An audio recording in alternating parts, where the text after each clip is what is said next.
Welcome back. Now we'll take your questions. If you have a question yourself, send it to us at QuranSpeaks.com. So Shabir, the question today is about a fatwa or ruling. What does lower your gaze mean in the Quran? Does it mean to not look at women lustfully, or just not to stare at them, or is it a combination of both, or something else? Yeah, it's basically having to do with the question of lust. In the 24th chapter of the Quran, the 31st verse, it says, "Qul lil-mu'minina yaghuddu min absarihim." Say to the believing men that they should lower their gazes. But it says some of their gaze, because the particle min there in Arabic means some of. So that means not all. You can look at women, but not lustfully and not staring at them with a bad intention. You try to avert or to lower your gaze.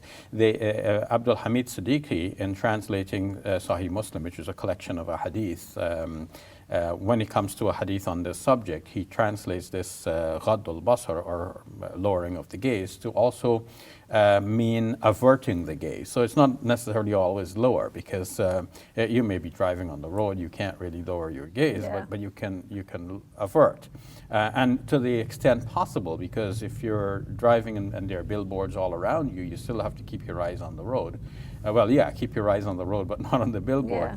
But sometimes it's not so clear where you're supposed to look. So there is all this flexibility in the religion of Islam. The important thing is that you're not to pursue evil activity. And if staring, looking at something that is an indecent display will arouse your passions, and lead you to commit evil acts, well, naturally you start there. So the Islamic instructions actually help us to stay away from error, because rather than say, don't do this one final thing, and then, before you know it, you've actually done it, the Quran and the Islamic literature on the whole is guiding us to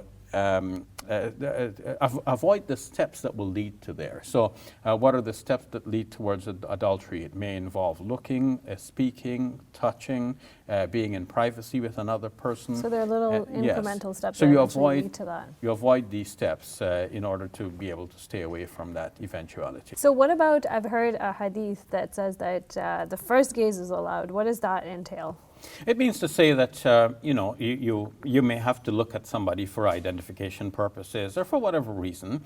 You're buying and selling. A customer comes to you, so you look at the person.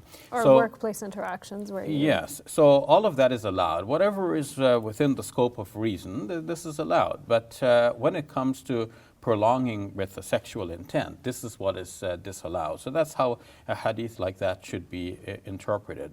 But the hadith literally says that the first gaze is for you, but the second one is from the shaitan. Well, you can see a situation where you had seen the person already, you're doing something else, and then the thought occurs to you, well, wait a minute, let me take another look. So it's that second look that comes from like a devilish inspiration. We have to watch for that. But of course, we don't need to overplay this, because things are in degrees, and the worst and final degree is the act of adultery itself. So the other things which lead to that are of lesser degrees. We can't give those other acts the same degree of importance as the final act. Perfect. Thank you very much, Dr. Shabir. You're welcome. Hey YouTube, we hope you benefited from this video. If you liked it, or if you didn't, let us know in the comments below. And if you're interested in learning more, check out some of our other videos. And don't forget to subscribe so you can get new videos every Monday, Wednesday, and Friday.